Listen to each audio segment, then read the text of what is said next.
You take the red pill, you stay in Wonderland, and I show you how deep the rabbit hole goes.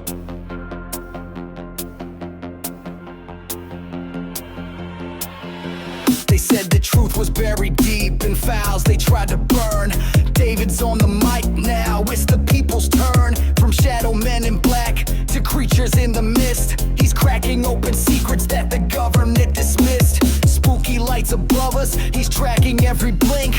Aliens, cryptids, yeah, he's making you think. With a journal full of clues and a wild-eyed hunch, he's talking ghost towns, lost time, Bigfoot's lunch. Old Dayvid don't know, but he's looking for the code on a long dark road where the weird ones go. Mics stay hot when the stories unfold, digging through the static for the truth untold. From pyramids on Mars to sounds in the night, he's chasing after whispers just beyond the light. Tinfoil hat, nah, it's a crown for the bold. Turn the dial up, these tales don't grow old.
Hey, it's David from Down the Rabbit Hole, and you're listening to Dayvid Don't Know. This is going to be episode 12. I just wanted to take a second and say thank you to all of you who have listened. I really appreciate it. I've had people reach out and say a lot of really nice things. And a lot of people are going to the YouTube, which is Dayvid, David from Down the Rabbit Hole. I spell my name with a Y. Don't forget, I'm different. So yeah, I just wanted to say for those people who have reached out, thank you so much, man. Thank you to everyone who's listened, even if a little bit, even if you're just listening to the ghost stories I tell in the beginning. Thank you. Do me a favor though. Give me a thumbs up, give me a like. I can use the 5 stars. If you're on Apple Podcast, leave me a little review, a good one, how much you think of the show. Just drop it in there, man. That helps out a lot. It gets the show spread out. You know how it works. Also, what are we today? We are the 30th of September. This will be dropping, let's see, not next Thursday, but the following Thursday. We'll be deep in October by then. And before this drops, another show is going to drop, and that show is called The Real Verdict, where I play the movie judge. And we rate movies, and I have 2 awesome people with me on that show. They're going to be playing either the prosecution or the defense, and that's Kevin Sapiel Jr. from Where the Weird Ones Are, and also Alicia Watson from Twisted and Uncorked.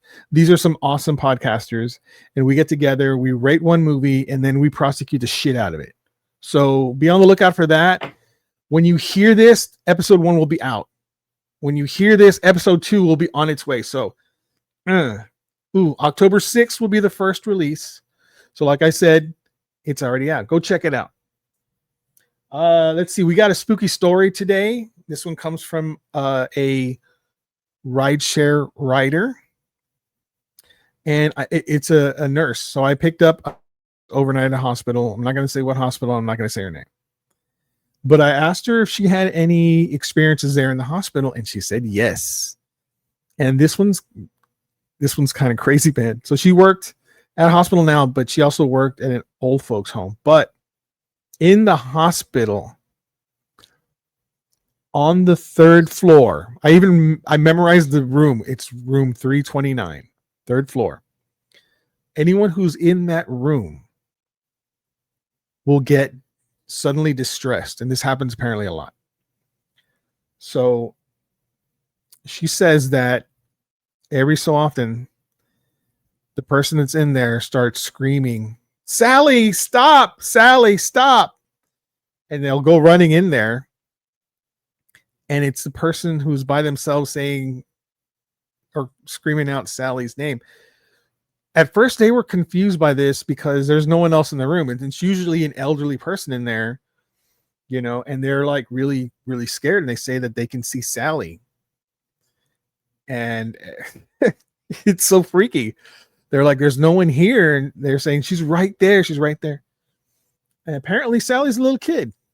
And she's mean and scary. And so, this person they'll leave. Then another person will go in there. And the same thing. They're like, Sally, stop, please, no. So what the hell's going on? Come to find out, not too long ago, before this all started happening, there was a little girl in that room and she died. And her name was Sally. And they don't know what her personality was, but apparently now that she's caught in this room, she's mean. She scares these people. Other times, she says, in the same room, other people will be like looking at the hallway and seeing all these kids, and they're like, look at all the children. There's so many children in here. And the nurses will turn around and there's no one in sight. Freaky story. I freaking love this. Sally, please be nice. Stop scaring the old people. You're going to scare them to death. Maybe that's what she wants. Someone there with her. I have another story I want to share. This one, another rideshare rider was taking her to the airport. She was very nice. We had a nice conversation. And she said that she has these abilities, and the person I'm going to talk to today also has abilities. So she says that she's had some dreams. For example, when she was younger, she had a dream of her grandmother visiting her, telling her to give me a kiss, give me a hug, shared a little time with her in her dream. And the next morning when she woke up, her mom let her know that her grandmother had passed overnight. So to me, she's got something. But then again, I understand that on some cases, people who pass away will visit that person that they love to let them know they're okay, or that they love them, or goodbye, whatever the case may be. This happens quite a lot. But my passenger also said she had a dream before her mother passed away. This is obviously much later. And she said she saw her mom in a garden behind some sort of like a glass, like she's on the other side of the glass. Her mom's planting. She's happy. She's got roses, and she's just her mom is enjoying herself. And my passenger is trying to get to her. She says she's trying to hit the door, trying to open it, or try to get through the glass to talk to her mom, to hug her mom. And it wasn't but a couple of days after that, her mom passed. But I like to think that that dream that she had was letting her know that her mom was going to be okay and that everything was going to be okay. And I love that kind of dream. I also had a dream back when I was 20 years old. My aunt Rachel passed away. She was 31. She was very young. And I was devastated by this because she meant so much to me. She was so funny and she was so full of life and so wonderful and so positive, you know. She visited me after her death in a dream, several dreams actually, but the one that I remember the most was her just showing up. I'm in the street somewhere in a city, which now I think could be San Antonio. At the time I was living in Corpus Christi. And she just walks up to me, and I know in my dream that she's dead. I know she's not here with us anymore. And I tell her, "What are you doing here? You're not even alive." And she says, "It's okay. I just wanted to say hi. I just wanted to let you know everything's all right. Don't worry about a thing." And then after this, she said, "I have to go. I'll see you later. Be good, whatever." And she walked to a building, and outside the building, wrapping around the building, were a set of stairs that did not belong, right? And she just started climbing up the stairs or wrapping around the building until I couldn't see her anymore, and she was gone. And though I woke up very upset by the dream that she was gone now, for real, like that was it, I was also comforted that she was okay. And so that that was a big deal in my life. Okay, so today I'm interviewing Thomas Gill. He's a writer, and his book just came out, and I actually got a copy of this book beforehand, and I've read it, and it's really good. It's called Stories Told to Thomas Gill. The premise is very simple, and it's very interesting because Thomas is a medium and a psychic, and he has abilities. And the wonderful thing about this book is he explains how this comes to be. And he tells, it's basically autobiographical in the beginning. You get to learn about Thomas, and you get to learn about how he comes into these abilities, and, kind of a tragic early life for him. And then he starts to tell stories from people who are no longer with us. And I think that's freaking awesome. And he was kind enough to join us. So let's get started. Let's bring in Mr. Thomas Gill. Where the weird ones go Productions.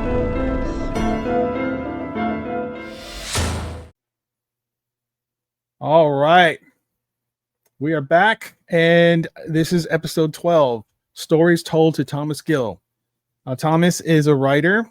This is his book.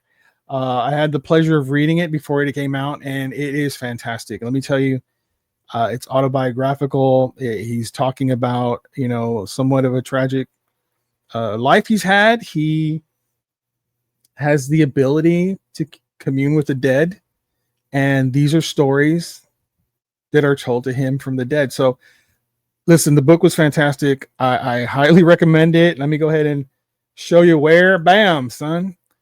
And let me bring out Mr. Gill. Here we go. Welcome, Thomas Gill. Thank you. Thank you for having me.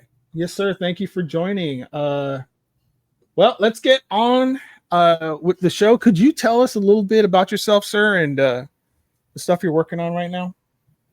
Certainly. First of all, I wanted to tell you I thoroughly enjoy all the things that you do. So I was very pleased that we get to do this. Thank you, man. Appreciate that. My name is Thomas Gill, and I've been a writer since middle school. Just hobbies and things of that nature. Growing up, I learned early on that I had the ability to be a psychic medium as well, and eventually figured out how to merge the two. So growing up in originally in Halifax, Nova Scotia. After the death of my father, we moved to Savannah, Georgia, where I remained for about 47 years. So yeah, it's been an interesting life. Yeah, I like the beginning part of the book explains, your family and all that. I thought that was really interesting. Very sorry to hear about your parents, man. That's a rough start for you. I was like, this guy must have, some big cojones to be able to get through something like that, because that was pretty devastating start. Well, as you're aware after reading it, I don't know that I'm as resilient as my uncle was, Uncle Jasper, who took me in after my mother. Which, if any of your listeners read the book, they'll learn this. But I'll go ahead and tell this part. Once Edmund, my father, passed in an accident, my mother was not herself anymore. We seemed to lose her a bit, and Uncle Jasper took me in when she was no longer capable of taking care of a child. And so I don't know if I was as resilient as he was, because this was a man who had no children, had no wife, and he took me right in and raised me really well, and with a lot of means. He was a very successful man, well off. And so I don't consider myself a sad story, but I do believe that between he and Samantha, I had a lot of support. Yeah, for sure. And he actually, great man, by the way. I was, really interested in like his whole backstory. It was very, revealing of what he does for a living and all that stuff. And when he went to that place and he got the desk. Yes. And that's where Samantha comes from. Am I wrong? No, that's correct. That's right. Okay. Yeah, dude. It was like chef's kiss. That whole thing was amazing. Well, thank you so much. I was riveted by that detail, and the stories are just, listen, get out and get this book. It's great. It's available now.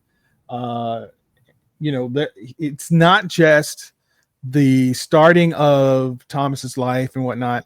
There are some really interesting stories that are told to Thomas Gill, and really great. And so, you're a medium, yes? That's correct. Okay. Are you also a psychic? Those things run hand in hand, or? I don't know. I'm a firm believer that you don't have to be both. There are others out there that say you do. They say that not every psychic is a medium, but every medium is a psychic. I have no idea what's going to happen in the future. I'm not trying to go out and prognosticate lottery numbers. I'm not reading tarot cards. I simply am a writer, and the folks that I interview have already passed on, and that is literally the extent, other than a vision here and there, not necessarily of things in the future, but things that are they're around us all the time, but because of human eyes, we don't see it.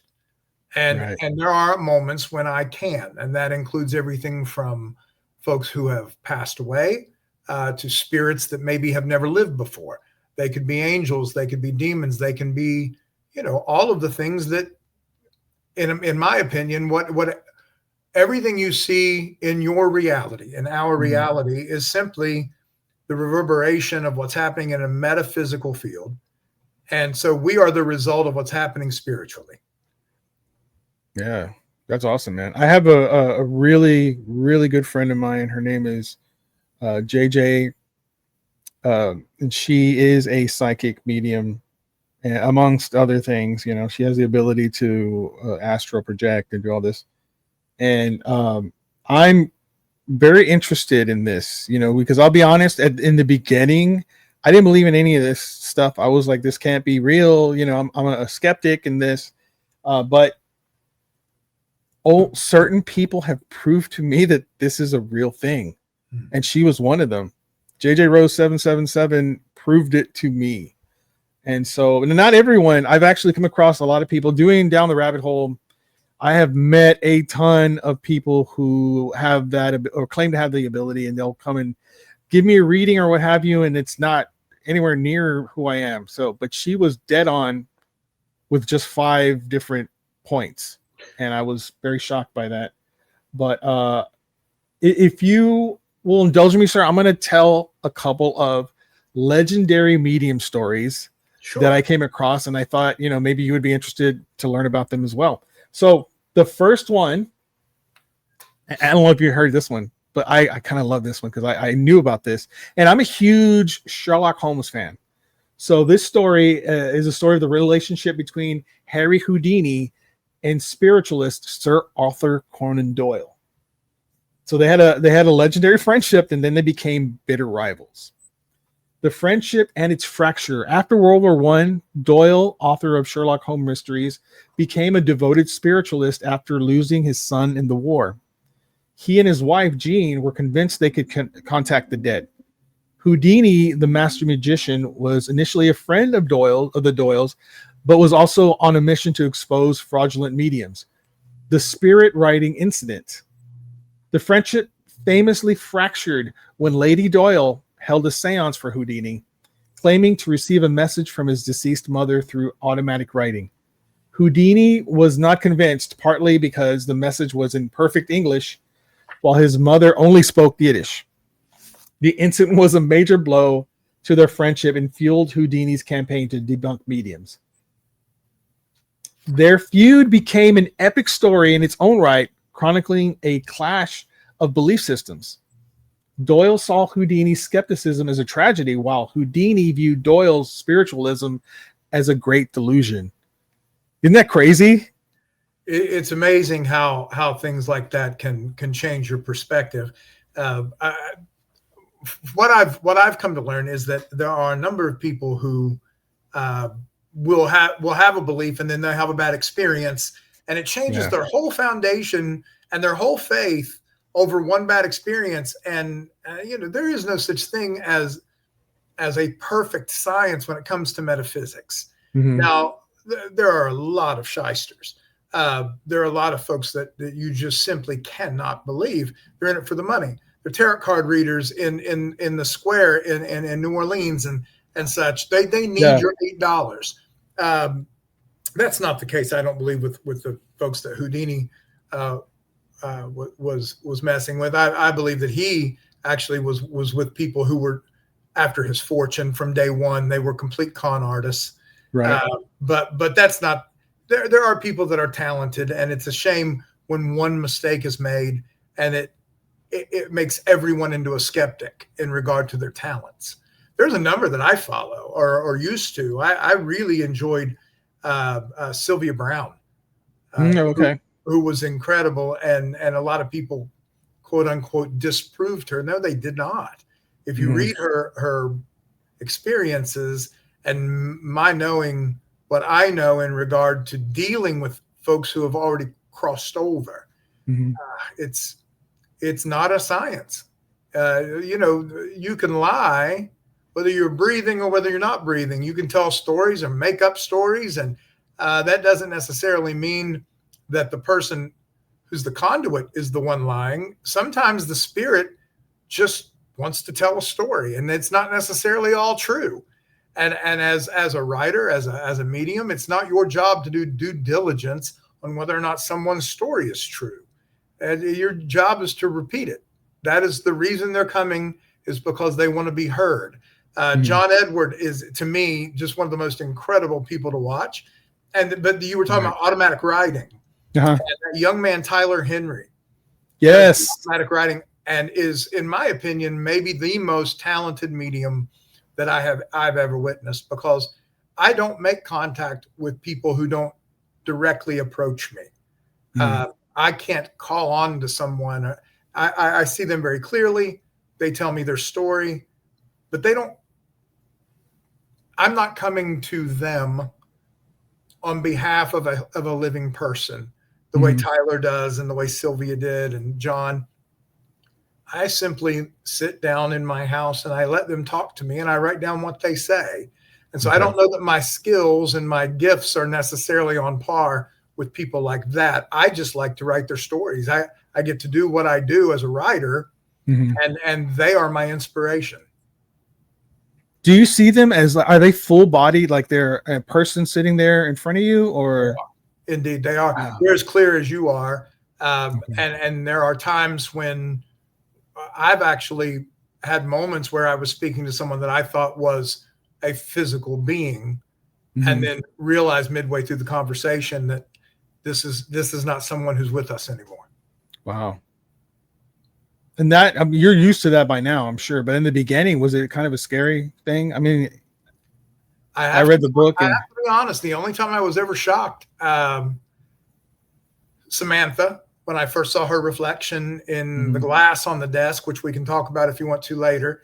When I looked away from the glass, I fully expected her image to vanish, yeah, and yet it was there. Wow. And then the other time you'd mentioned astral projection. There was a young girl who will be written about in a future novel. She was astral projecting. She was not a ghost. She had visited me because she needed help with something, and had been guided to me by spirits. Her name was Anna, and Anna was 14 years old, and they brought her to me. But it scared me because spirits are very even tempered. You know what to expect from them. Unless they are an evil spirit or a demon.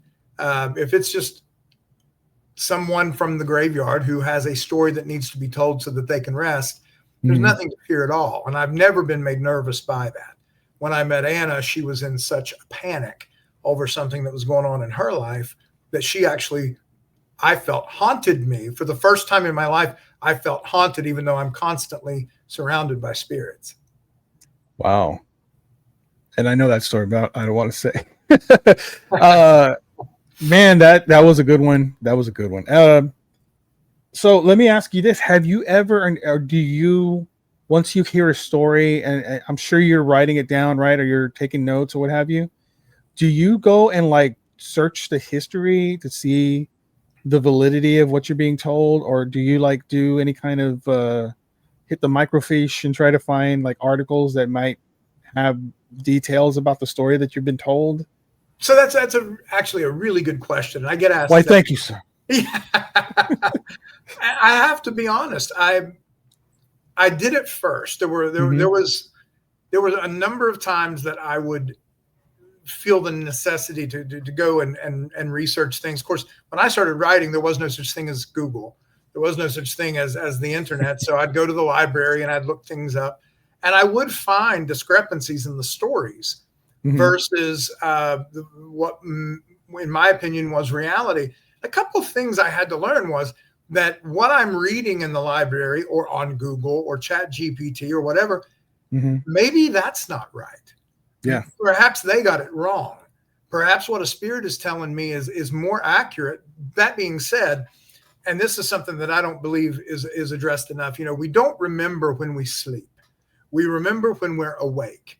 So when a spirit crosses over, and for instance, I have a couple of twin brothers.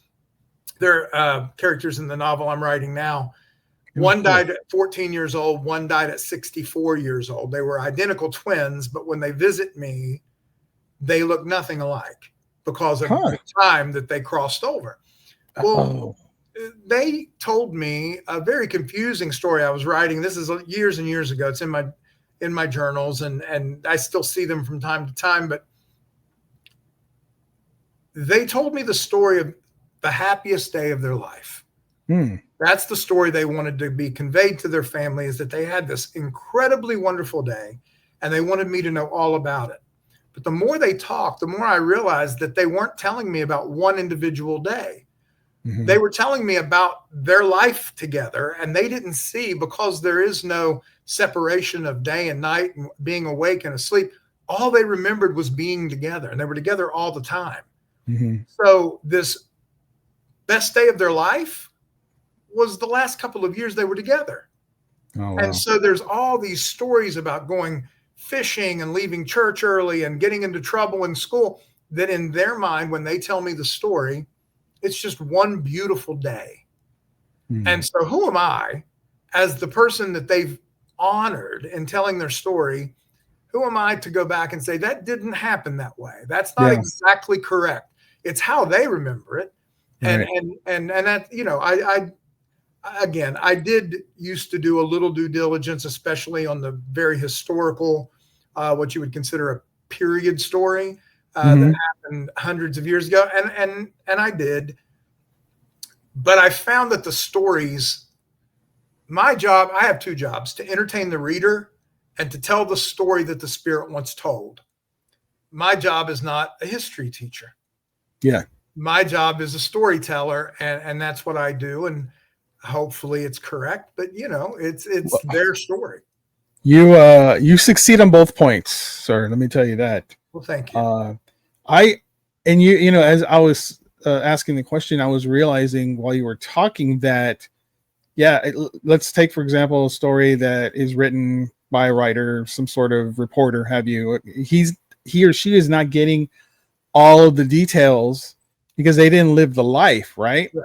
So Exactly. you're getting the person who lived the life, and that makes all the difference, really, because a lot of people get it wrong. Well, it's as simple as an obituary. We've all seen them. Yeah. We've all known people who were not pillars of the community, but in their obituary, it talks about beloved son or beloved husband. And people know that they were, possibly he and his wife were in the middle of a divorce. Well, they're not beloved, but it's in Right. writing and in the newspaper that he was. So, you know, everything has context. Context is king. Yeah. And that also brings me to like the point where people, how they speak of the dead. Mhm. He was a wonderful man. He never had an ill word for anyone. None of that is true, man. He None wasn't of wonderful. That's right. He spoke ill of everybody, man. Let me say, he's not this guy. I don't like that. I don't like it when people will tell me, oh, this and that. She was one, you know, tell me the truth about that person. Don't lie to me because they're dead. You know, I've always had a problem with that. I don't know. Maybe I shouldn't be bringing that up, but that's always been a thing. Be Well, it's how we make truthful. ourselves feel better, but Yeah. yes, You're trying to make other people feel better, probably, is what it is, I would think, right? well, you want to have respect for that person, that man or that woman may have had parents that are still alive or children that are still alive that are mourning their death. And so we don't speak ill of the dead, not because of the dead, but because of the living. And that's why when they do sit across from me and tell me their stories, you asked me earlier, did I take notes? I don't. I listen to their story. Oh, wow. I remember and retain as much of that as I can, but I'm a writer and I write what they tell me. I also write fiction. I also write screenplays. I'm a writer. That's what I do. And so they will tell me their story, and then I will turn that into the most entertaining story that I can for the reader. Yes. Okay. Very good. I have a question for you, sir. What or who actually are your writing influences? Wow. Well, I'll be honest. I'm a huge fan of Wordsworth, which I mentioned in the book. His poetry is just unlike anything that's being written today. I was a big fan of the early works of Stephen King. I want to make this clear to your viewers and your listeners. Although my stories are ghost stories, they're not horror stories. There may be something scary that took place, or there may be something tense, but I'm literally being told stories by spirits. Sometimes they're love, sometimes it's war, sometimes it's domestic drama. It's not always horror, but I loved the way Stephen King would build tension and draw you in the way that he did. I loved Anne Rice, who was a bit more, she was the best at painting a picture of anyone I believe that I've ever read. A little flowery in comparison to the way that I write. I don't get as quite as visual as she does, I don't believe. But her ability to make you feel like you're watching a movie when you read her words are unparalleled, in my opinion. Yes, I read a few of her books. She's great for sure. And Stephen King's a master. Let's face facts. He is. He's one of the best to ever do it. but maybe my favorite author altogether, if I boil it down to current day contemporary writers, I love to read. I get so excited when Dan Brown comes out with a new book. I read him long before there was a Da Vinci Code. And of course, the Da Vinci Code is what propelled him into the mainstream. But Deception Point and Digital Fortress were I believe, masterpieces long before he was a famous man. He knows how to keep you on the edge of your seat with these stories that are written over 24 hours, 48 hours, and you just get sucked in. And I'm not there yet as a writer. That's something that I hope one day to achieve. Even at my age, I want to continue to hone my skills as a writer so that I can write a masterpiece the way that he has with most of what he's released. I think you're doing a great job right now, my friend. Well, thank you. What led you to decide to write this book? How do I put this? I've been a failed fiction writer now for many decades. You submit and you submit and you submit, and it's just rejection after rejection. Mm-hmm. And I had notebooks, spiral notebooks full of the stories that I had written when I would be visited by these spirits, or when I would visit the graveyards in Savannah and New Orleans. And they were just sitting there. I did my job writing them down, but no one was going to read them. And I didn't feel felt like the job wasn't finished. And so when things like self-publishing and Amazon and Kindle and Audible and all of these things became so available, I felt like I had enough talent that I could enter that and possibly see, long-term, maybe I would receive a book deal or something like that. I actually was visited by the spirit of a publisher who had a story that he only wanted told to his family. I visited his daughter who had taken over the business and told her what he had told me. And I don't include that one into any of my literature because it was a personal family matter. Mm-hmm. And she's the one that told me, it's too easy now for you to not be on Amazon and Google Books and things of that nature. So I compiled it, and I don't know that it's the best edited book in the world because I kind of did everything on my own.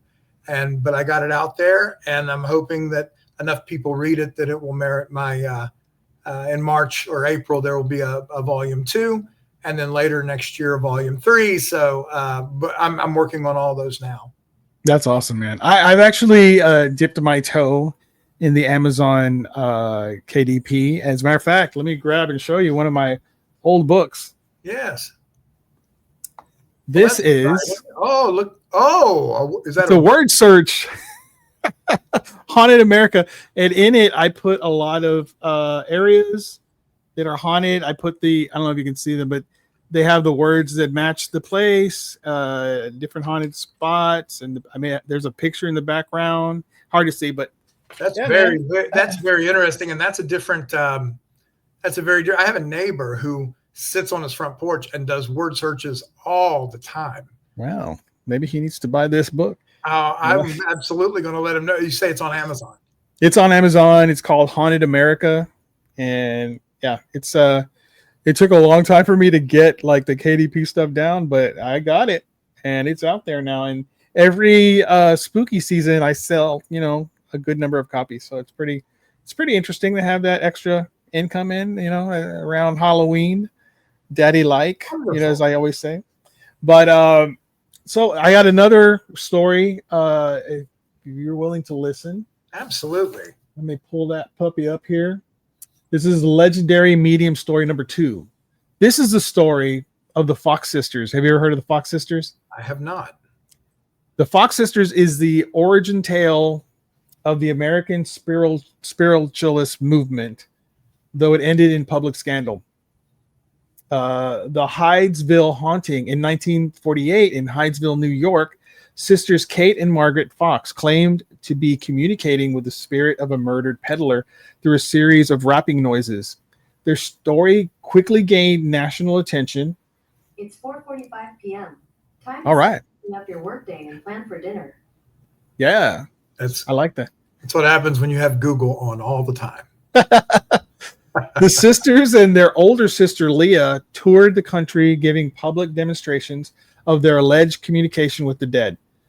Their purported abilities launched a new religious movement, spiritualism, which flourished in the mid-19th century. Decades later, Margaret Fox publicly confessed that the spirit rappings were a hoax. She demonstrated how she and her sister produced the noises by cracking their toes and ankle joints. Weird. Though Margaret later recanted her confession, the damage was already done. The Fox sisters' story is an epic saga of faith, fame, and deceit of the heart of American fascination with the supernatural. I knew that story. I already heard about it, and they did kind of birth that spiritualism. Yes. Yeah, and it was huge. It was huge back then. I said that I had never heard of them. I said that too quickly because maybe 2 years ago I had seen a not a documentary but a special on them on the History Channel. So I have heard that story. Ah, good. Yes, that's a good one. It really brought spiritualism to the forefront, and Sure. I believe that's where Arthur Conan Doyle and his wife started to do it, and everyone was getting together and doing seances back then. This is also the time where people would take pictures with like their loved ones that were passed on in the photo, sitting there with them, which was creepy, but it was a thing.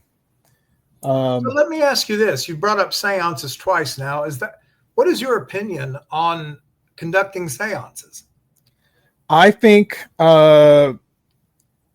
it's some people can do it and some people can't. I think the Lady Doyle probably fancied herself a very good medium, but I don't think she was, and it was kind of offensive. Some people don't know. You ever watched America's Got Talent, or what is that one I'm thinking about with the singing? America, whatever.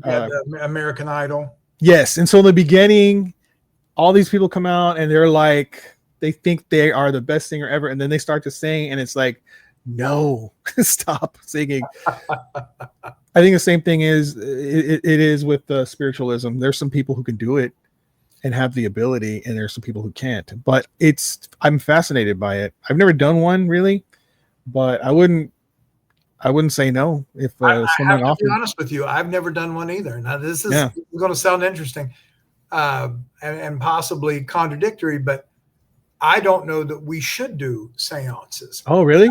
Okay. I have an issue with going after someone who doesn't want to be there. When I visit the graveyard and I sit down on a memorial bench and I look at all the headstones and I say, "Good morning, ladies and gentlemen, who would like to tell me a story?" Mm-hmm. And if they come forward, then we go home and I listen to the story. I see no reason to try to almost bully them out of their metaphysical realm to speak to me. If they had something to say, they'd show up. Right. And so I'm always worried that possibly who shows up is not who you think it is. Yeah, that's true. I do my Down the Rabbit Hole pages on Instagram and Facebook and TikTok and all that. I do share a lot of videos where they're children apparitions. Yes. And a lot of people like to say that sometimes it's not actually children, but it's a demon pretending to be a child to lure you in. And I mean, maybe, I don't know. That's why my show's called Dayvid Don't Know, because I really don't know. Absolutely. And I think at times that would probably be a correct answer. But I also, I know for a fact that not every child spirit is a demon. Sometimes it's just a child spirit that needs to move on and possibly doesn't know how. Right. It bothers religious people a lot. That I explain that way. But I myself believe the Christian faith. I just don't necessarily believe a traditional version. Okay. I would call myself a Christian man, Mm-hmm. but at the same time, I'm very aware that not every scripture supports every other scripture. For instance, the Witch of Endor was able to conjure spirits for Saul, right, including the spirit of Samuel. Yet the Bible says to be absent from the bodies, to be present with God. Well, are you or are you not? Yeah. And am I calling you out of the spirit, out of the presence of God? I don't have that kind of power. And Paul said that dead people are just sleeping. Jesus, when he raised the young girl, said she only sleeps. I feel that we make religion a little too black and white. Mm-hmm. And you can believe in the theocracy and the deity of Christ, and not every single example. Again, much like me, you're writing a story that someone has told you. Mm-hmm. You might not be 100% correct every single time. Right. Yeah, I can totally see that. And you're right. It's not black and white. I mean, I've read the Bible from cover to cover. I read the Old Testament. I read the New Testament. There's some other colors in that book. There's some stuff that never gets told in the on the pulpit. There's some. It's avoided. It's purposely avoided because Yes. it requires explanation, and it requires you be able to translate something from Hebrew or Aramaic, and then there are words in Hebrew that have 14 and 15 different definitions. That when that was translated to Greek, there were only 2 definitions, and then it became English. And then, although I believe the Bible to be an inspired work and a godly work, I don't believe that necessarily every single translation is perfect. For instance, have you read the book of Enoch, first book of Enoch? Yeah. And so you've read Enoch. Have you read the Kabbalah? No, I have not. It's very interesting to me. If you read Enoch, which, by the way, the book of Enoch, I'll never understand why it's not included in the New Testament, because it was a second temple work of literature that was quoted by Peter, by Jesus. Mm-hmm. It's in the book of Jude. But yet they felt no necessity to include it into the New Testament, which I find a little fascinating and a little frustrating. Yeah. But you could, if you compare it to the old works of Jewish history, there were a number of books that were called. One was called the Book of Chariots, and one was the Book of Creation, and they were very ancient Jewish books, and it wasn't until a North Ireland mystic, quote unquote Christian mystic, took those books, those Jewish history books, and added European mysticism to them, mm-hmm. and then created the Kabbalah.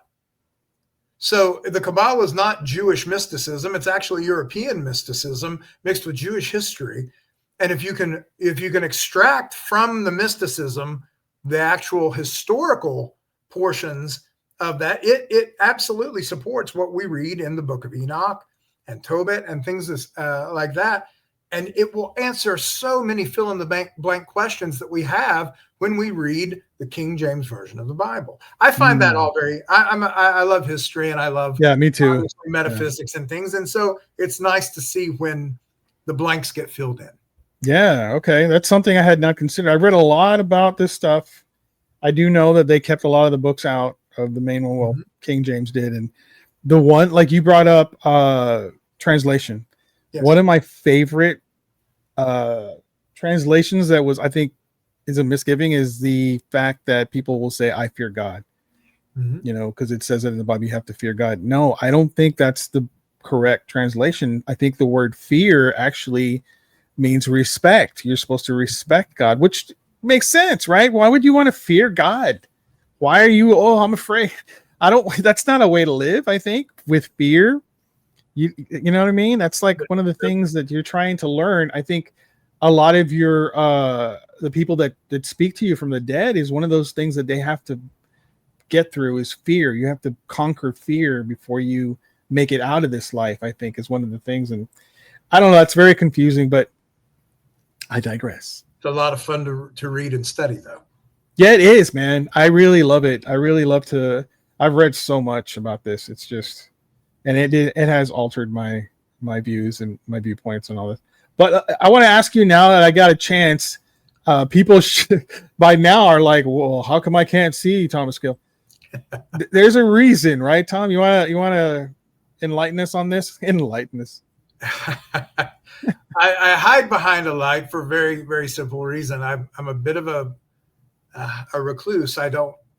Again, I write stories for other people, and I don't necessarily want the celebrity that comes with. If I do get, happen to find some success, I don't want my face out there. I'm very.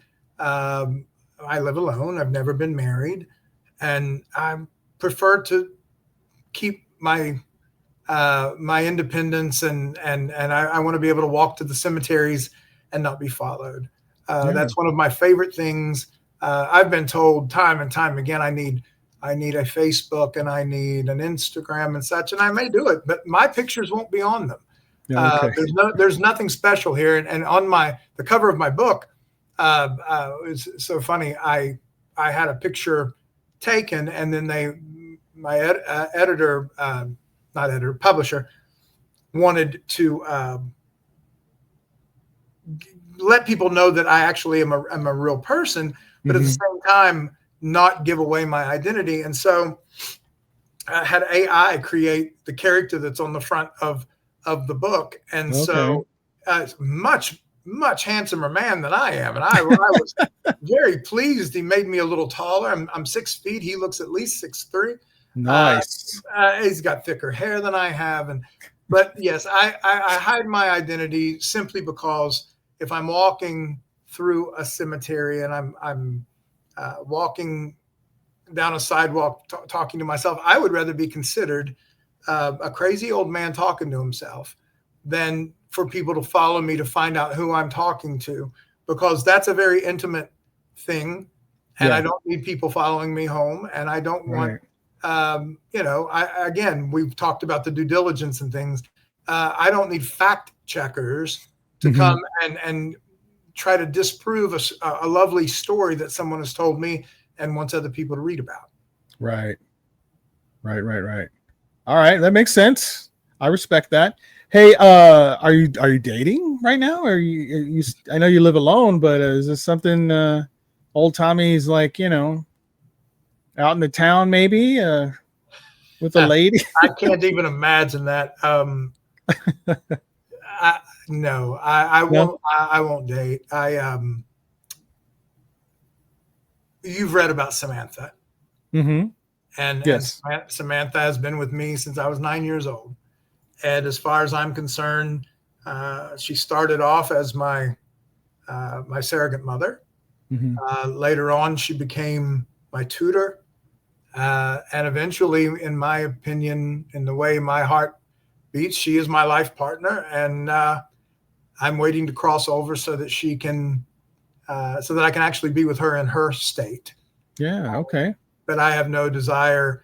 I would feel it would not be fair to any woman for me to date, because in essence, they would be competing with a ghost. Yeah, I understand that for sure. But I mean, have you spoken to her about this? Is this something that she encourages you to do, even because you're alive? Like go ahead and get out there.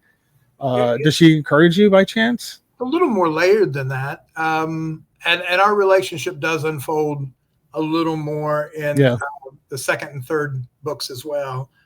You went into it in this book, which I really enjoyed. I really enjoyed that portion of it. It was like really nice. But yeah, okay. I'm looking forward to the second one now because I want to know a little bit more about that. That's great. All right, Mr. Gill, are you ready for story number 3? Let's hear it. All right. This is the epic journey of Victoria Woodhull.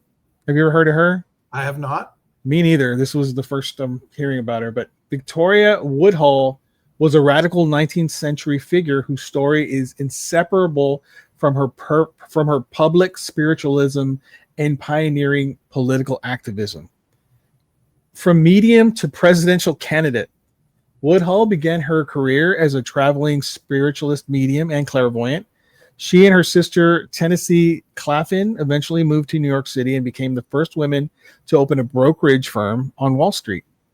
Spiritualism as a radical ideology. For Woodhull, spiritualism was not just about communicating with the dead. It was a radical ideology that challenged the religious, political, and economic establishment. She claims spirits guided her work in finance and social reform. Woodhull made history as the first woman to run for president of the United States decades before women had the right to vote. She ran, right? Isn't that crazy? I did not know this. I thought, never heard of her. Yeah, I don't know why they didn't talk about it in school. I don't remember them ever mentioning it. She ran on the Equal Rights Party ticket with abolitionist Frederick Douglass as her running mate. Woodhull's mediumship was an essential part of her public persona as her epic iconoclast challenge to American society. Fascinating. Love that story. Love that story. I really, wow. I didn't know that. I did not know that either. And how interesting that her psychic abilities are what drove her in that direction. Yeah, I mean, she opened that brokerage firm with her sister. Bitch, what does she know? She clearly knew something. Insider information, in the weirdest way possible. All right, Mr. Gill. We spoke a little bit before the recording, and I was very excited to find out that you not only write these books, but you are possibly venturing into the movies. Is that right? A little bit, yes. I've written a short story that a man had read and decided he wanted to make a low budget horror film, which nice. I told you before, I'm sort of a failed fiction writer. And so this was sort of my venture into the fiction genre, but it's just going to be via movies instead of books. Awesome. It's called Bye Bye Lake. Okay. It's called Bye Bye Lake, and it's we're going to film it probably in November. I plan on being on set just so I can watch the process. I find that just so interesting. Oh yeah, man, that would be killer to see that working out. Can you give us a taste of what it's about? Is it? I know it's a horror flick. It's about a lake, apparently.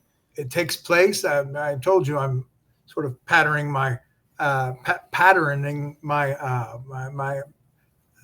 efforts toward the Dan Brown version of 24 hours in a story, and so this movie takes place over 24 hours. Nice. And a couple of flashbacks, but from beginning to end is 24 hours, and it's about a woman who, when she was younger, was quite abusive to her disabled brother. And when she returns home to visit her parents many years later, with her own family, the spirit of her brother shows up for retribution. Ooh. That's awesome, man. That sounds like I would watch that movie. I really believe that everyone who likes traditional horror, a ghost story, a really good ghost story, they will enjoy this. I will tell you, I've never met this young man. This is a complete work of fiction. Okay. And so I've completely made it up, but I'm hoping that the director is able to convey the sense of urgency and panic that the Katie, the main character, experiences when she comes home and sees the young man that she tormented. That's exciting, dude. That's exciting. When are they shooting it? Do you know? We start filming the 10th of November. Wow, that's around the corner. Yes, and we're going to be in the mountains of Tennessee. Okay. Around that time, I think, I could be wrong, because I don't really do all the scheduling, but I might be in Salem around that time. So I'm looking forward to it. Yes, sir. That's I'm hoping that's going to happen. It's an interesting. Yeah, because I love the whole story of Salem. I very historic. I love like you. I love history. It's just one of my favorite rabbit holes to go down. And you never know really what the real, like you said, man. You don't know the real story. Sometimes there's the story they tell us, right? And then there's the actual story. But the one they tell us about this is really interesting, and I cannot wait if we have the opportunity to go and check that place out. Oh, I'm sure you'll have a wonderful time. Oh man, have you ever been? I have. Oh really? Yes. What did you think? I found it interesting because many people died falsely accused. Yeah. A few Did you people talk died- to anybody from there that were one of the 19? I'm not one of the 19, but I did Okay. speak with a man who was a relative. Okay. And he made it clear to me that although many were convicted falsely, that Mhm. others were witches. I think the biggest lesson to learn from Salem is it's not up to the government to tell you what to believe. Right. And Yes. so there were people there were women, especially there was a small coven of women who they absolutely were doing what they were accused of. Wow. Yeah. But you don't kill them over that. They're not. Well, I've since I started doing Down the Rabbit Hole, I've met quite a lot of witches. Now, I got to be honest, I really didn't believe in witches. I thought it was a Halloween thing. You know what I mean? No big deal. But I have met a ton of witches now, and they are friends of mine. Like friends. Like they're not, there's nothing wrong with these people. You know what I mean? They have a certain earthy belief system that's not bad. I mean, well, there might be some dark witches, I guess that's true, but Sure. like JJ Rose 777, my friend, she's a white witch, and as a matter of fact, she's a descendant of one of the witches that went down in the trial. So Yes. very interesting stuff. It's as simple as this as well. Witchcraft is only bad if you don't like it. If it's something that we feel that we got a lot from, then you're an alchemist. If you don't like it, then you're a wizard. There are people who consider what I do witchcraft, and nothing could be further from the truth. Exactly. This is not something that I control. This is not something that I sought. And I'm certainly not someone who quotes the books by Anton LaVey or anything like that. I'm not that person, but Yeah. there are people who are so, like you said, down the rabbit hole. Mhm. They will in their minds open up worlds that I live in that I've never been to. Yeah. Just based on something they heard or something they saw on YouTube or what have you. But no, no one should be dogmatic about what another individual has to believe. You've got to find your faith on your own. Yeah. The Bible even says, work out your own salvation. Mm-hmm. Yeah, totally believe that. Yeah, I mean, I've actually experienced witchcraft. It's a very real thing. Yes, it is. Very possible, like positive things came out of it, which, again, another thing that shocked me. I didn't expect it, but it shocked me, and it's very real. They have abilities that, it's a natural, nature-based kind of thing, and it's shocking to me. But anyway, let's go back to the book of Enoch, just to bring it full yeah, circle. yeah. Go back to the book of Enoch, and when you're looking at the first 4 and 5 chapters, when it talks about the fall of the angels and the watchers and such, one of the things that they brought to mankind was the science of alchemy and the plants and the spells and things of that nature. And that was part of their fall because they were never supposed to share that information. But once that information is out, there's no putting it back. And so, to say that whether it's real or whether it isn't real, if you believe in anything spiritual, it's absolutely real. Yeah. Yeah. And another thing to piggyback on that, spelling, like doing spells or saying things. When we talk, we're spelling. Yes. When we say things, we're spelling. So that's why, one of the things I've learned, it's taken me many, many years to figure this out, but don't talk negative about yourself. Don't say, oh, I'm such a big dummy. Don't even joke about it. Don't even say it in your head. you're actually putting it out there. You're creating a spell, and you don't want to do that. You don't want to bring anything negative to you. And I've stopped doing that, Thomas, and I found that my life is so much better when I'm not negative on myself, when I'm Absolutely. not saying we hang our world, we hang our universe with our words. We create it. We were made in an image and likeness of God. And what did he do? He spoke his universe into existence. Yeah. So we speak ours into our existence. And you have to ask yourself, what kind of world do I want to live in? I can't force you to live into the world that I speak. Right. But Right. I'm going to speak a very good world for myself. And which is one of the reasons, going back to the dating thing, it's another reason I don't date. I don't want to bring someone else's universe into my universe. I don't know that they would correlate. Yeah, that's a good point, man, because I was married once and we were not in the same universe, I'll say that, and I was happy to get out of that marriage. It was very a lot of people like to say, hey man, I'm sorry you got divorced. I'm so sorry. And I was like, I'm not sorry, this is great. I love this life. And I started dating again, and it was like one disaster after another. It was like these micro relationships. I always call it micro relationships. And now I'm with someone that is just ideal. We're in the same universe. And it actually, because like I said, I'm a skeptic, but I actually now kind of really actually believe that we're reincarnated. Like we come back. Because I've known this woman for more than the 6.5 years we've been together. I've known her, it feels like centuries. We understand each other on a level I have never experienced before. So I don't know how to explain it, but I think I've met her in another life, or we've known each other. I will guarantee that you have. You read about James in my book. Yes. The young man who remembered every single past life. Yeah, man. And in actuality, I say that, but I did not write all the lives he told me about. Really? No, there were, I believe, 4 more that it became so epic it would be its own book.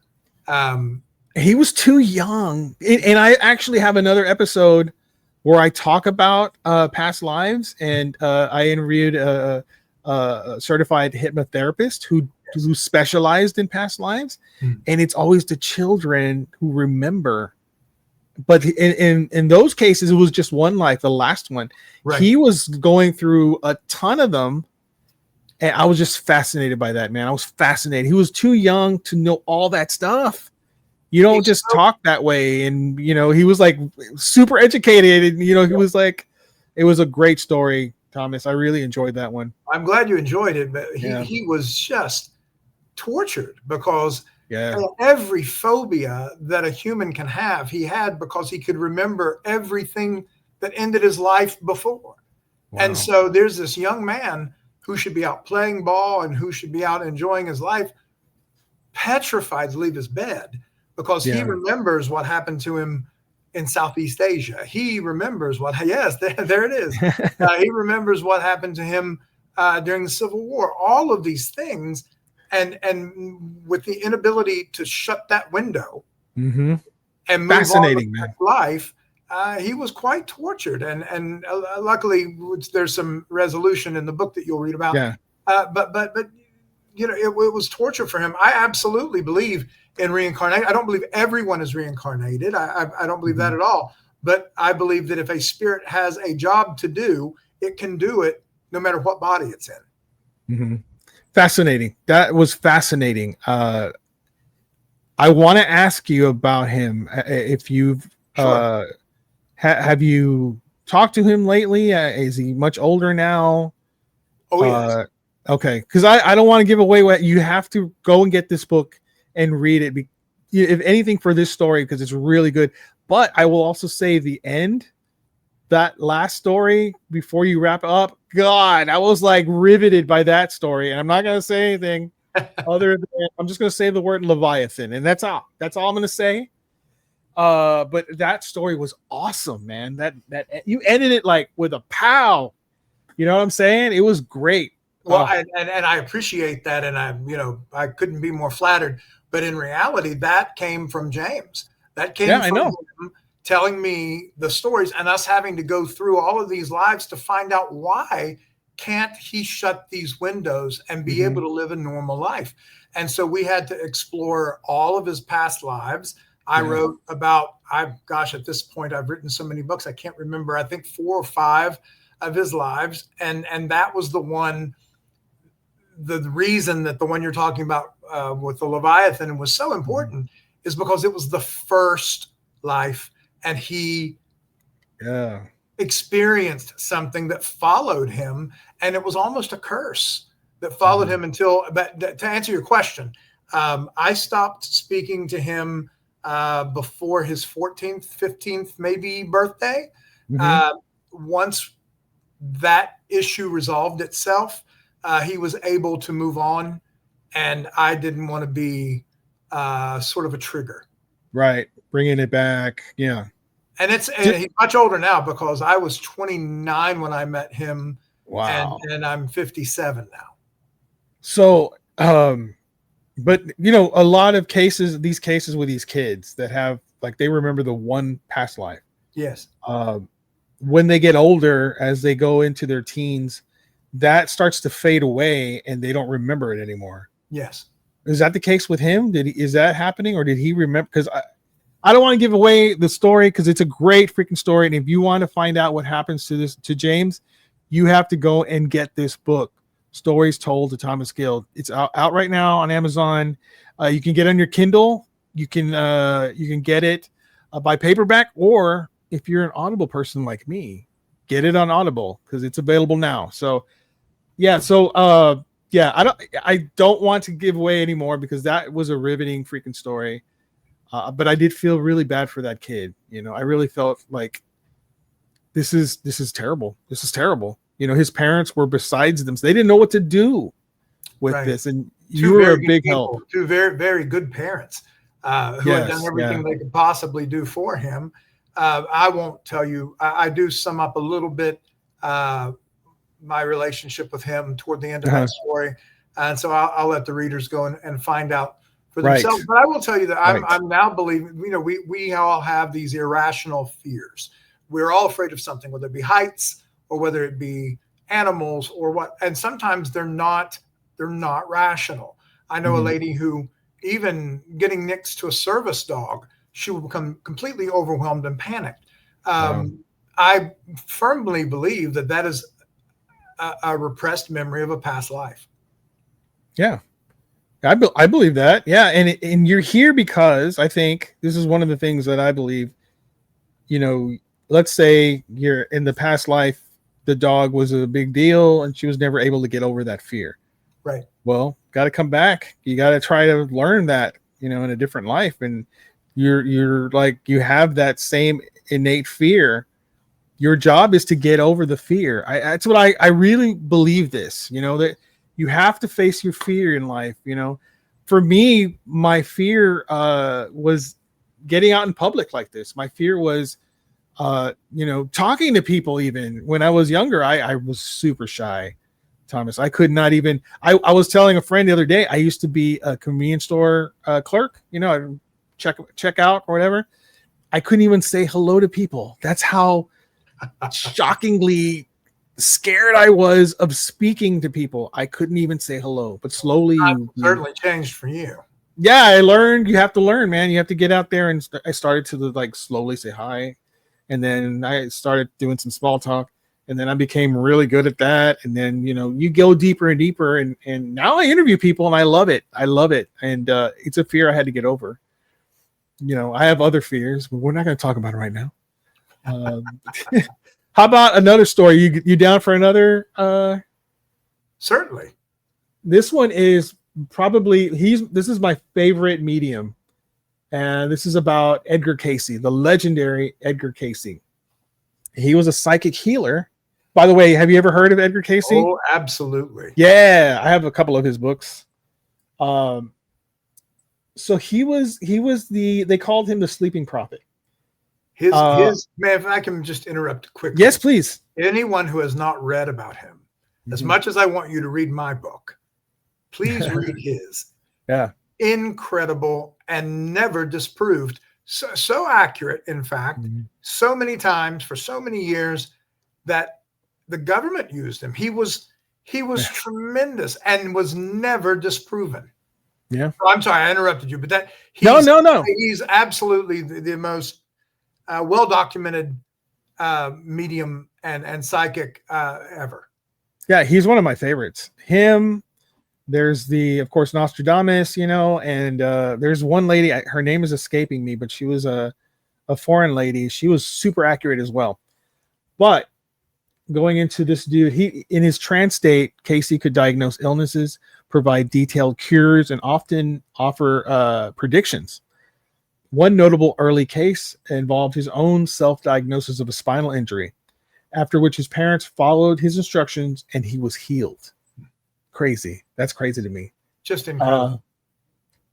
The Sleeping Prophet, this famous title was earned because he could sleep into a hypnotic state, enter a dreamlike consciousness, and then speak to the heart and spirit of humankind about health, healing, and other topics. Prophecies. Casey made various predictions, including the timings of world wars and the event like John F. Kennedy's death. And I did say world wars. I don't know what came out of my mouth earlier. Yeah. Many of these were surprisingly accurate. Atlantis and ancient civilizations. This is where we get his readings provided extensive details about the lost continent of Atlantis and the civilizations that predated it. There's a lot of I don't even know what to call it. There's theories out there about ancient civilizations that were far more technical or technologically advanced than ours are today. Like, how did they get the pyramids put up there? Well, it wasn't by a knife and a stone or anything like this. So I think these guys had laser technology, right? It had some sort of flotation, gravity type of technology, and maybe they just decided, you know what? Let's get the hell off this planet and go somewhere else. I don't know. But he did talk about this. And this was the things that he wrote were so extraordinarily accurate. The fact that they have not delved into his writings on Atlantis and such, I find suspect. I believe that they absolutely did. I believe that they've probably studied what he said far more than they will let us know. And I figure he was as accurate with that as he was anything, and they're not going to share that information with us. Right. And he was a believer in God. He was as they say, a God-fearing man. Yes. And he would tell you to, get right with God and all this. But he talked about Atlantis, man. That's crazy. Absolutely. All right. Hall of Records. This is I love this part. So Casey predicted the existence of a hidden Hall of Records filled with ancient knowledge, possibly from Atlantis, situated in a specific location near the Great Sphinx in Egypt. Yes. He said, under the left paw of the Sphinx, there is something down there. Mm-hmm.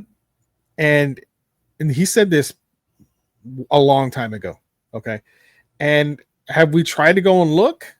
So Egypt won't let us. There is an update to that. Ooh. Actually. They have used sonar and found. Now, this is so funny because people are always looking for a reason to be skeptical. Skeptical. Thank you. Yeah. Uh-huh. They used sonar and found the exact chamber that he described under the right foot, not the left. Oh, really? So I might be saying it wrong. He may have said right. I might have said no. It was he said the left. Oh, he did. Okay. The skeptic said, see, he was wrong. It was under the right. Which is ridiculous because, if you're looking at the Sphinx, the left is the right. Duh. Yeah.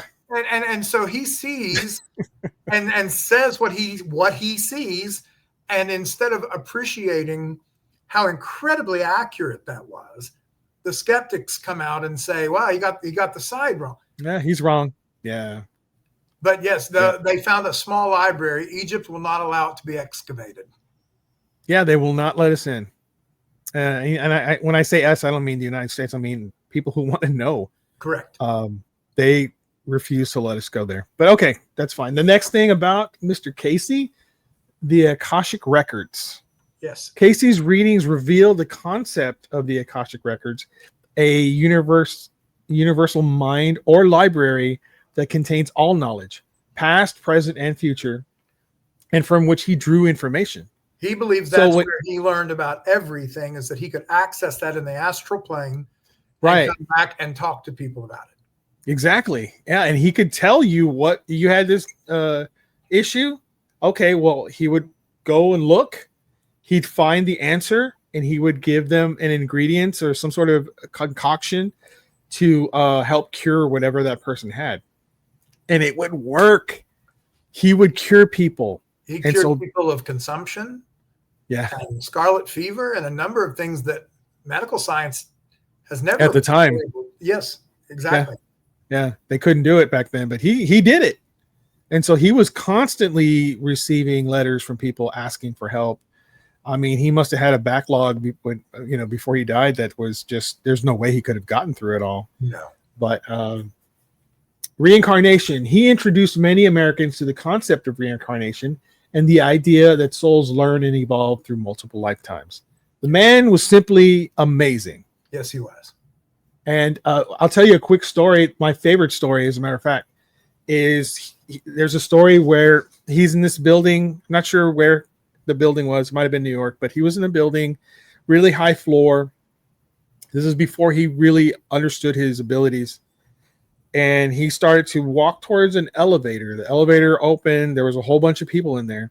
He was about to walk in, and then he noticed that everyone's aura in the elevator was black. And so he stopped himself and he didn't enter.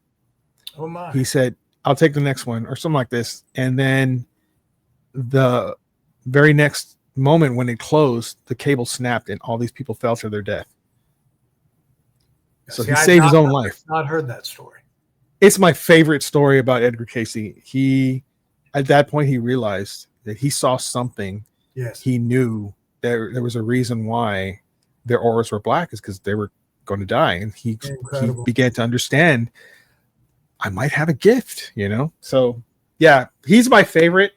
And I just bought a book about him. It's not a new book. I found it in one of these old bookstores, and I can't wait to finish reading it. All right, sir. So I have for you, Mr. Thomas Gill, the 6 questions. The 6 questions. Thomas Gill style. Well, here we go. Number 1, sir. In your book, you talk about how you came to your abilities. Where do you think your abilities are now? How sharp are they? I believe I've tuned them. I believe there could have been more. I've found a niche that allowed me to be a writer, and they are honed, I believe, as well as anyone has ever been in regard to being able to see and hear spirits. Again, I'm not an occultist, and I'm not, I don't read tarot cards or do seances. But as far as interviews, the way you do on a podcast, I do for a book. And I believe they are as sharp as they can probably get. That's awesome, man. Great. And I had a silly question, but you kind of answered it. But I was saying, are you picking up anything around me? But that's not how you work. Not how I operate at all. No, sir. Yes, I knew it. I wanted to just ask just in case. You never know. Certainly. Okay, here's question number 2. Yes. What's your take on dreams? Having the abilities you have, are your dreams different? Can you control what happens in your dreams? I do have lucid dreams quite often. I do astral project from time to time, although you brought that up earlier, and I wanted to throw this out really quickly. Please. I used to be far better at it. Although my skills as a medium have gotten better, my astral projection, Samantha helped me get into that. That's also in the book. She taught me, and I was quite good at it. Yeah. Until I got to be maybe 40, 45 years old. Now it is quite an effort, and most times I don't succeed. I have a lot of trouble, which I'm a little confused by that. I'm actually going to meditate on that a little bit, try to figure out what's changed. Mhm. But lucid dreaming, my dreams, in my opinion on dreams in general, is that is everyone's psychic ability, and that if you would learn Shit. to interpret dreams, Mhm. Dr. Miller wrote a book called 10,000 Dreams Interpreted.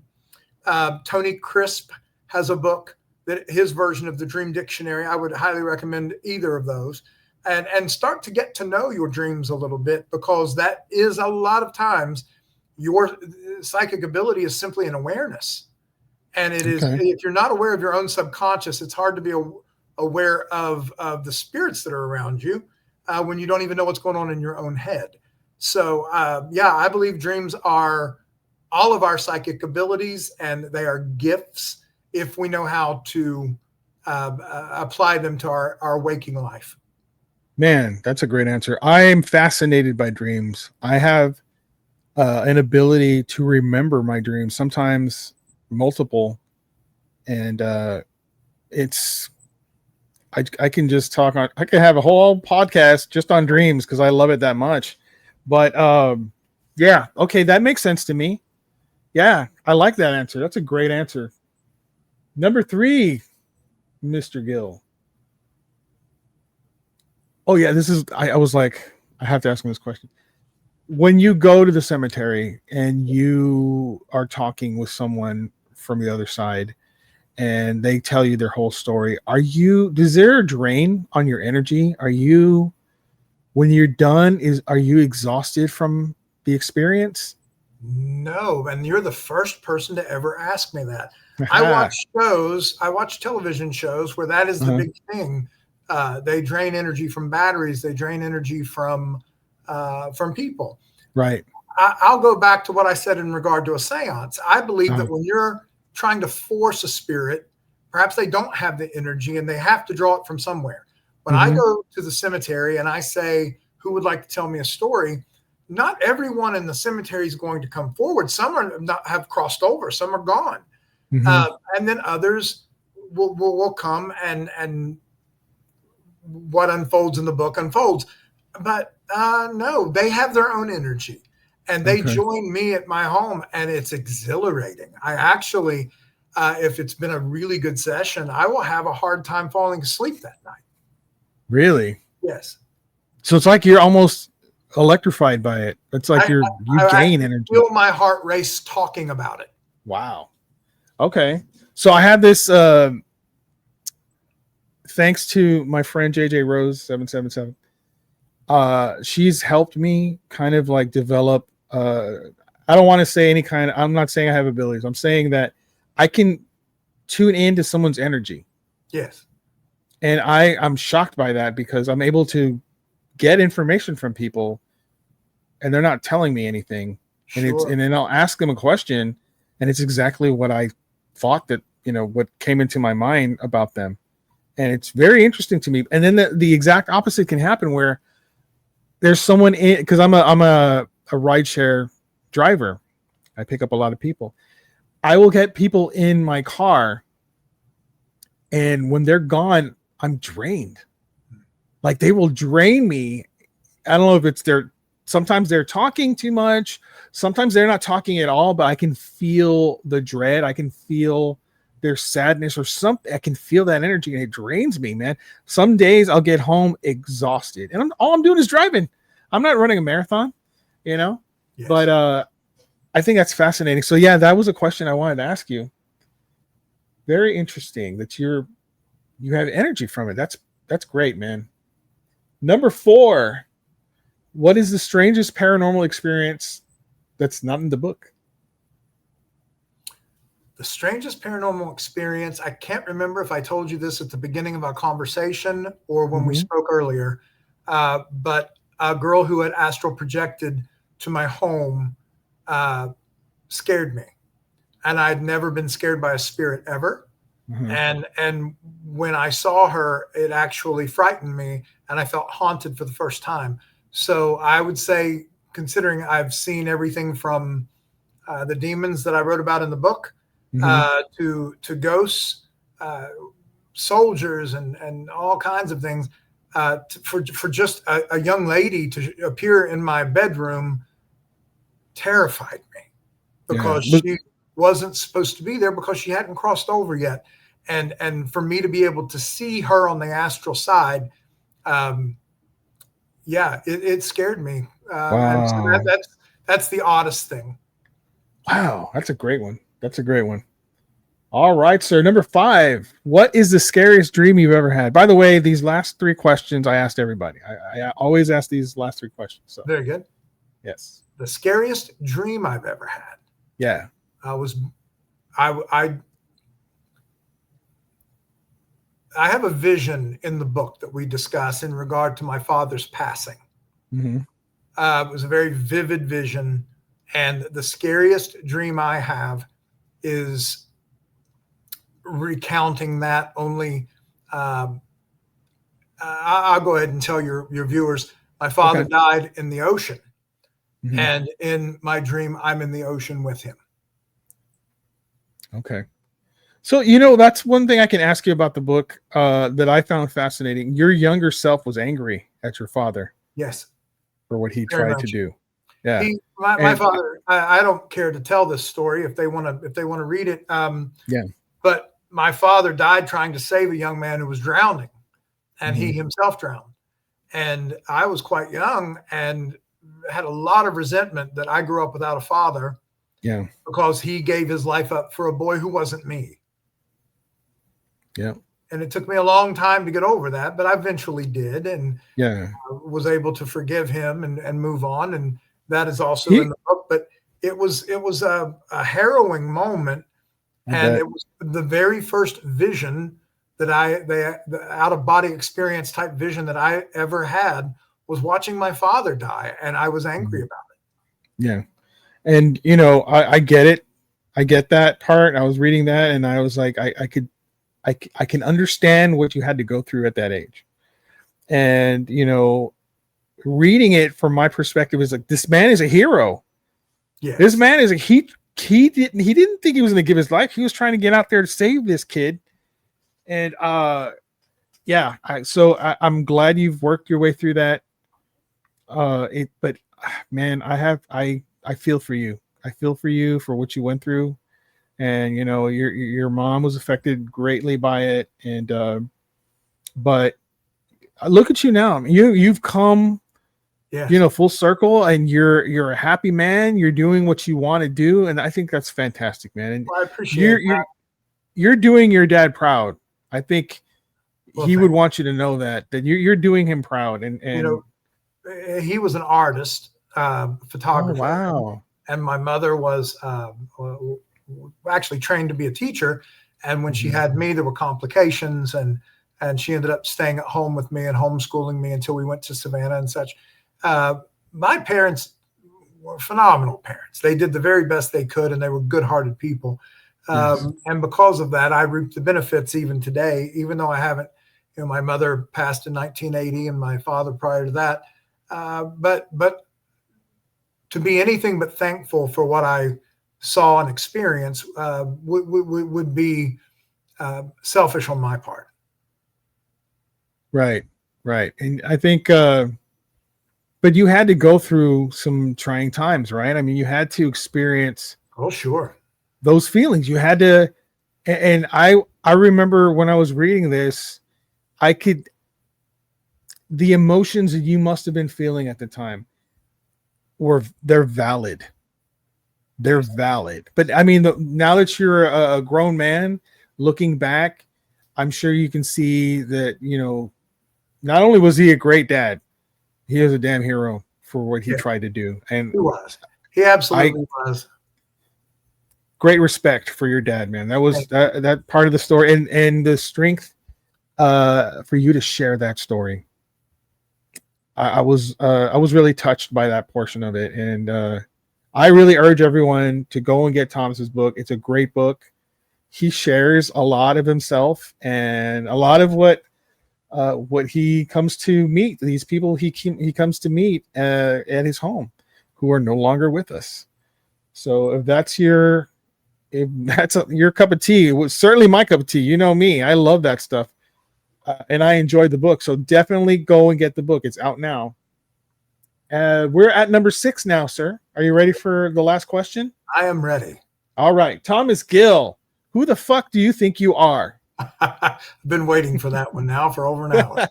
I think I am a very blessed man who has been allowed to write and meet some of the most fascinating personalities ever born.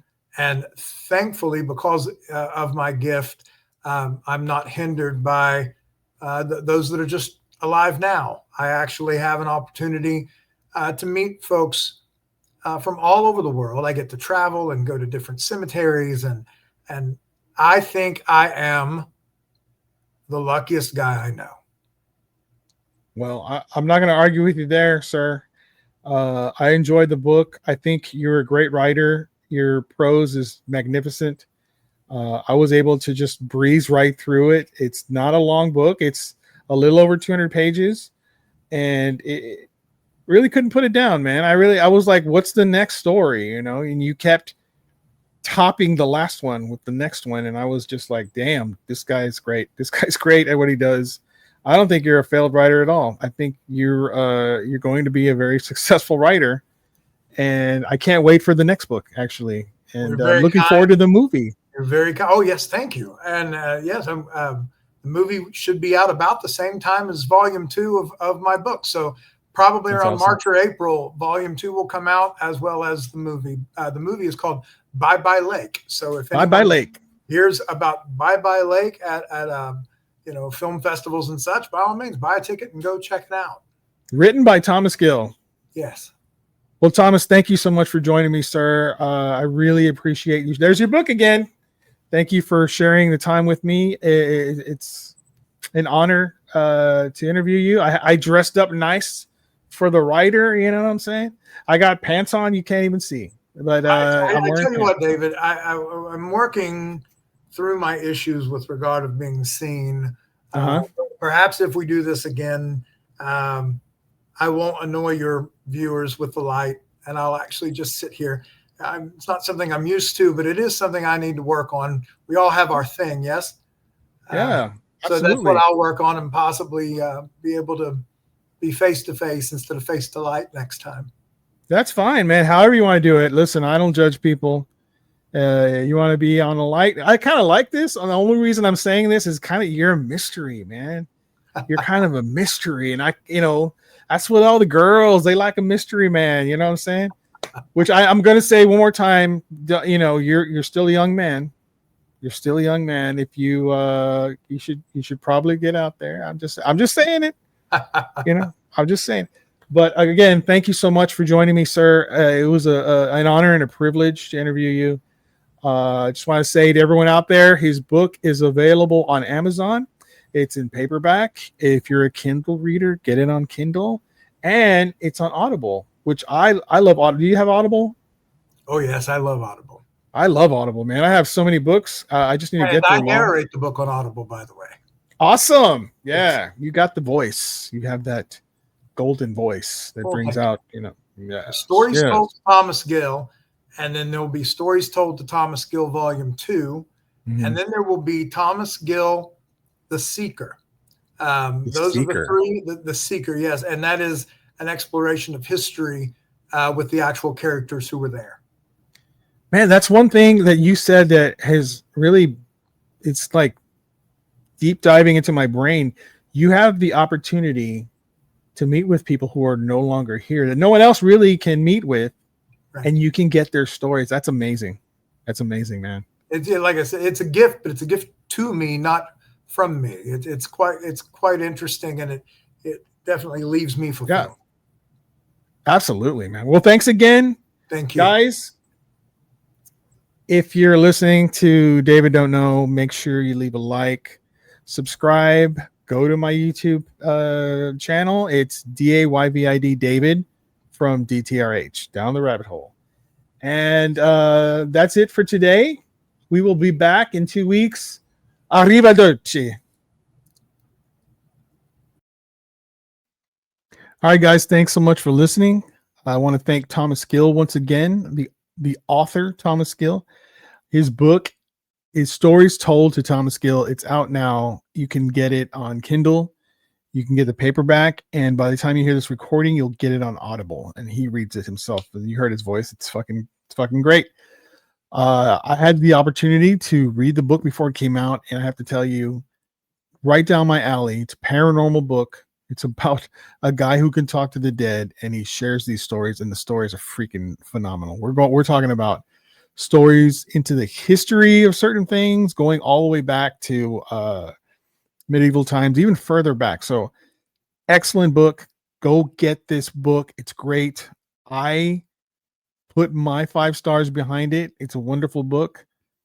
Thomas Gill's a wonderful guy. Go buy it. Next week is going to be our Halloween episode, and I'm going to interview a Satanist. That's right. You heard me. You heard me correct. A real life Satanist, but not, she's not eating babies or anything like that. Her name is Teresa Bumbico, and she's the host of the Bumbacast, and it is a freaking hilarious podcast. You guys have got to check it out. I follow her on Instagram. That's how I found her, basically, and her channel is fantastic, and her podcast is even better. She is a real talent. This is an undiscovered talent. She's going to be famous. I guarantee you. She's going to be famous, and it's all about pop culture, stuff that's going on now. She talks a little bit about politics, a little bit of very tiny bit about religion, but mainly like the stuff that's happening, the news that's happening now. And sometimes she even breaks some news. So you definitely have to check her out before our Halloween episode drops. Should be the 23rd, a Thursday before Halloween. She's freaking hilarious, you guys. I'm going to start putting out some clips because I just can't wait. Freaking great. Yes, a Satanist for the Halloween episode. I do it right here at Dayvid Don't Know. And we're going to learn together. So, give me a like, bro.